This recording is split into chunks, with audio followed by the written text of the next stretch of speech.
Hello and welcome to our YouTube channel Rangroot. मैं हूं अंशुमा शर्मा और आज के इस वीडियो में हम बात करेंगे सब्सिडी अ सॉल्यूशन और प्रॉब्लम के बारे में। तो ये वीडियो स्टार्ट करने से पहले मैं आपको सजेस्ट करना चाहूँगी कि आप एक बार डिफ्लेशन और इन्फ्लेशन से रिगार्डिंग वीडियो ज़रूर देखें, क्योंकि इस वीडियो में हम जिन चीज़ों के बारे में बात करेंगे उसे अंडरस्टैंड करने के लिए आपके डिमांड, डिफ्लेशन और रिसेशन इन सब के कंसेप्ट्स क्लियर होना ज़रूरी है। तो आप एक बार पहले वो वीडियो चेक करें और फिर जाके ये वाला वीडियो देखें। तो चलिए शुरू करते हैं आज का वीडियो। सबसे पहले मैं आपको बता दूं कि सब्सिडी होता क्या है। सब्सिडी एक फाइनेंशियल असिस्टेंस होता है जो गवर्नमेंट देती है सोसाइटी के वेलफेयर के लिए। और इस फाइनेंशियल असिस्टेंस का एम क्या होता है कि जितने भी नीडी पीपल है वो अपने जो बेसिक नेसेसिटीज़ हैं उन्हें अफोर्ड कर पाए। रोटी कपड़ा मकान हेल्थ एजुकेशन जैसी चीज़ें भी कई बार क्या होता है लोग अफोर्ड नहीं कर पाते हैं। तो ऐसे में गवर्नमेंट क्या करती है कि ऐसे नीडी पीपल को फाइनेंशियल असिस्टेंस प्रोवाइड करती है ताकि वो भी बेसिक नेसेसिटीज़ अफोर्ड कर पाए। और साथ ही साथ कुछ ऐसे इकोनॉमिक सेक्टर्स भी होते हैं जहाँ पे हुनर होता है, अपने आप को एम्प्लॉय करने की कैपेसिटी होती है लोगों में, और साथ ही साथ और एम्प्लॉयमेंट जनरेट करने की भी कैपेसिटी होती है, लेकिन वो सेक्टर्स लैक कर रहे होते हैं सिर्फ और सिर्फ फाइनेंशियल नीड्स की वजह से, कि उनकी फाइनेंशियल नीड्स पूरी नहीं हो रही है और उनके पास पैसा नहीं है। तो ऐसे में भी क्या करती है गवर्नमेंट, ऐसे सेक्टर्स को डेवलप करने के लिए वहाँ पे सब्सिडी प्रोवाइड करती है। तो एक्चुअल में होना क्या चाहिए कि गवर्नमेंट को एक ऑब्जेक्टिव सेट करना चाहिए कि जब तक हम ये ऑब्जेक्टिव अचीव नहीं कर लेते हैं तब तक इस पर्टिकुलर सेक्टर या इन नीडी पीपल को सब्सिडीज़ प्रोवाइड की जाएगी। लेकिन एक्चुअल में और जब ये क्या हो जाएगा, जब ये ऑब्जेक्टिव हम अचीव कर लेंगे तो उसके बाद क्या कर दी जाएगी, ये सब्सिडीज़ विड्रॉ कर दी जाएगी। लेकिन एक्चुअल में होता क्या है कि जिस तरह की हमारी कंट्री है, डेमोक्रेटिक कंट्री, यहाँ पे एक बार सब्सिडीज़ अलाउ करने के बाद गवर्नमेंट पे क्या होता है, एक पॉलिटिकल प्रेशर आ जाता है कि ठीक है कि अब अगर हम सब्सिडी विड्रॉ करते हैं, ठीक है, तो कहीं इससे हमें क्या हो, बहुत ज़्यादा नुकसान, पॉलिटिकली वाला नुकसान ना हो जाए, राइट। तो ऐसे में क्या होता है कि हम पुरानी सब्सिडी देते रहते हैं और साथ ही साथ क्या होता है कि नई सब्सिडीज़ भी इंट्रोड्यूस की जाती है उन्हें एक तरह से खुश करने के लिए, क्योंकि वही उन्हीं सेक्टर्स के जो लोग हैं, ठीक है, वही आपके वोटर्स भी हैं। और ऐसे में क्या होता है, सब्सिडी विड्रॉ करना कहीं ना कहीं आपको पॉलिटिकली हिट कर सकता है। तो आप समझ रहे हैं कि अब जो सब्सिडीज़ दी जा रही है वो कैसी है, वो बिल्कुल भी प्रोडक्टिव नहीं है, ठीक है। उस सब्सिडी को देने की ज़रूरत नहीं है, लेकिन सिर्फ अपने आप को पॉलिटिकली सेफ रखने के लिए इस तरह की सब्सिडी दे दी जा रही है। तो अब ऐसे में क्या होता है, सरकार बेवजह अपने क्या कर देती है, खर्चे बढ़ा देती है। अब अगर आपकी इनकम कम होगी और खर्चे ज़्यादा होंगे तो आप क्या करोगे, कुछ खर्चों में आप अपनी कटौती लगाओगे, राइट। तो उसी तरह से गवर्नमेंट भी क्या करती है, फिर जो डेवलपमेंटल एक्टिविटीज़ है, ठीक है, ऐसी जगह, ऐसे एरियाज़ जहाँ पे डेवलपमेंटल वर्क होना चाहिए, ठीक है, वहाँ के लिए अपना जो इन्वेस्टमेंट है वो उन्हें रिड्यूस करना पड़ता है, ठीक है। और कई बार क्या होता है कि ये जो खर्चे हैं, ठीक है, ये मतलब एक्स्ट्रा खर्चों की वजह से क्या होता है, फिस्कल डेफिसिट जैसी भी सिचुएशन क्रिएट हो जाती है। अब फिस्कल डेफिसिट क्या होता है कि जब भी सरकार के जो खर्चे हैं वो उनकी आय से ज़्यादा हो जाए तो उस सिचुएशन को हम कहते हैं fiscal deficit, which is obviously not good.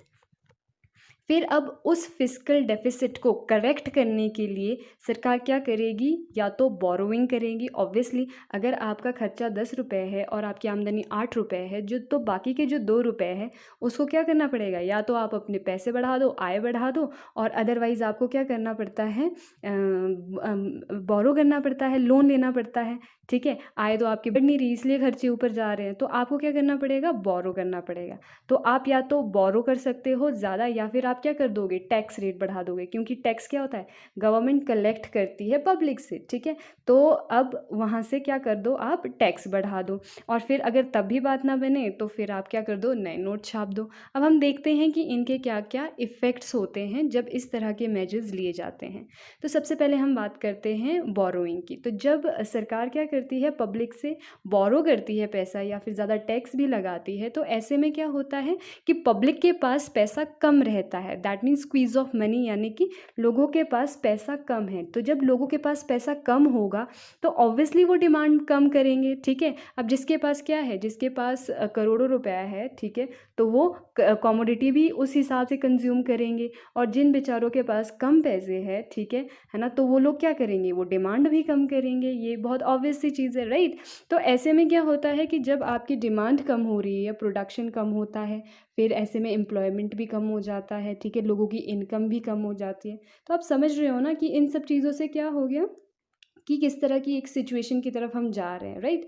तो लोअर डिमांड, ठीक है, यानी कि टैक्स भी कम ही देंगे, ठीक है। तो अब डिमांड कम हुई, सेल कम हुआ, सेल कम हुआ, प्रोडक्शन कम हुआ, फिर उन पे लगने वाला टैक्स जो पे करेंगे टैक्स पेयर्स, वो भी कम हो जाएगा। लोगों की आमदनी कम हो जाएगी तो इनकम पे लगने वाला टैक्स भी कम हो जाएगा, राइट।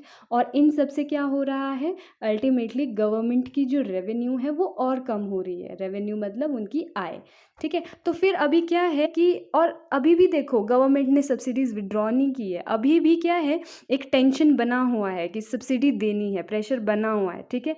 खर्चे बढ़ते जा रहे हैं, इनकम कम होती जा रही है, ठीक है, और फिर उसके ऊपर से हम नई सब्सिडीज़ भी दे रहे हैं। तो एक बहुत ही क्या हो जाता है, ऐसे में गवर्नमेंट के ऊपर बहुत ही प्रेशर बन जाता है। तो आप कह सकते हो कि अगर सब्सिडी पॉलिटिकली मोटिवेटेड होगी तो वो क्या लीड करेगी, एक तरह से अनप्रोडक्टिव एक्सपेंडिचर्स को बढ़ावा देगी, राइट। फिर हम बात करते हैं फाइनेंसिंग थ्रू प्रिंटिंग करेंसी। तो अगर आप नए नोट भी छापते हो ना, ठीक है, ओके, तो स्क्वीज़ ऑफ मनी तो नहीं हो रहा है, लेकिन उससे क्या हो रहा है, जो पैसा अगर बढ़ भी जाए ना तो सर्कुलेशन में से पैसा कम करने से अगर नुकसान है, तो सर्कुलेशन में पैसा बढ़ाने के भी नुकसान है। जैसे कि अगर आप मतलब गवर्नमेंट अगर नए नोट छापती है और उसको इकोनॉमी में सर्कुलेशन में लेके आती है, तो इससे क्या होता है, इन्फ्लेशनरी ट्रेंड बढ़ता है, यानी कि महंगाई बढ़ जाती है। अब ये कैसे बढ़ती है, क्यों बढ़ती है, ये आपको पता चल चुका होगा अगर आपने वो वीडियो देखा है जिसको मैंने स्टार्टिंग में सजेस्ट किया था, राइट। तो फिर अब हम बात करते हैं लास्ट में कॉन्सिक्वेंसेस की। तो हम यही कहेंगे कि सब्सिडीज़ अगर इस तरह से दी जाए, इनकोहेरेंट सब्सिडीज़, जिसको आप कह सकते हो कि बेमिल सब्सिडी, कि आपका ऑब्जेक्टिव कुछ और था सब्सिडी प्रोवाइड करने का, लेकिन अब आप जो सब्सिडी दे रहे हो दैट इज़ कम्प्लीटली डिफरेंट। तो अगर इस तरह की सब्सिडी गवर्नमेंट देती है तो वो क्या करती है, इकोनॉमी के लिए अच्छा करने से ज़्यादा इसके हार्म हो सकते हैं, राइट। तो आपका जो सोशियो इकोनॉमिक डेवलपमेंट है, यही ऑब्जेक्टिव रहना चाहिए सब्सिडी देने का, और इसी तरह से दी जानी चाहिए। आई होप आपको ये वीडियो यूज़फुल लगा हो। अगर जो भी आप हमें कुछ भी रिकमेंड करना चाहते हैं, या आप कोई अपने अकॉर्डिंग कोई वीडियो डिमांड करना चाहते हैं, तो प्लीज़ हमें कमेंट सेक्शन में ज़रूर बताएं। आज के लिए इतना ही, थैंक यू सो मच। अगर आपको ये वीडियो यूज़फुल लगा है तो प्लीज़ लाइक करें, अपने फ्रेंड्स के साथ शेयर करें, और कमेंट सेक्शन में अपने वैल्यूएबल फीडबैक ज़रूर दें। हमारे चैनल को सब्सक्राइब करना ना भूलें, and do not forget to press the bell icon. Thank you so much. मिलते हैं आपसे अगली वीडियो में।